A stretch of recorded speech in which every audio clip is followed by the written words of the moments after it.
ஏன் ஏகாதசி நாளில் நிறைய பேர் விரதம் இருக்காங்க அப்படிங்கிறது உங்களுக்கு தெரியுமா? ஒரு நாள் மட்டும் நம்ம உணவை தவிர்க்கிறதுனால வாழ்க்கையில் அமைதி வரும் என்று நாம் நம்புறதுக்கு பின்னால் ஒரு ஆழமான கதை இருக்குது. வணக்கம், நான் உங்கள் குருசங்கர். இது உங்கள் சிறந்த சிந்தனைகள். இன்னைக்கு ஏகாதசி. இந்த ஏகாதசி பின்னாடி இருக்கிற ஒரு சின்ன ஆன்மீக கதையை பற்றி நம்ம தெரிஞ்சுக்கலாம். மகாபாரத காலத்தில் ஒரு மன்னர் வாழ்ந்துட்டு வந்தார். அவர் நாட்டில் மக்கள் ரொம்ப சந்தோஷமாக வாழ்ந்தாங்க. ஆனால் இடையில ஒரு வருஷம் ரொம்ப கடுமையான பஞ்சம் வந்துச்சு.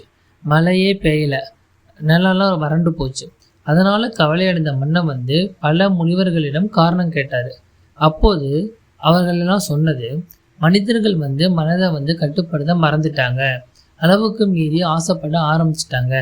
அதற்காக தான் ஏகாதசி போன்ற நாட்கள் உருவாக்கப்பட்டிருக்கு. அதன் பிறகு மக்களும் மன்னனும் ஒன்றா சேர்ந்து ஏகாதசி விரதம் இருந்தாங்க. சில நாட்கள்லேயே மழை பேஞ்சுது. திரும்பவும் நாடு மீண்டும் செழிப்பு அடைஞ்சுது. அதனால தான் ஏகாதசிங்கிறது வெறும் உண்ணாவிரதம் மட்டுமல்ல, மனதை சுத்தப்படுத்துகிற ஒரு நாள் அப்படின்னு சொல்லுவாங்க. இந்த ஏகாதசி விரதம் நாம் இருக்கிறப்போ ஒரே ஒரு முறையாச்சு ஓம் நமோ நாராயணா அப்படின்னு நம்ம மனசார சொல்லணும்.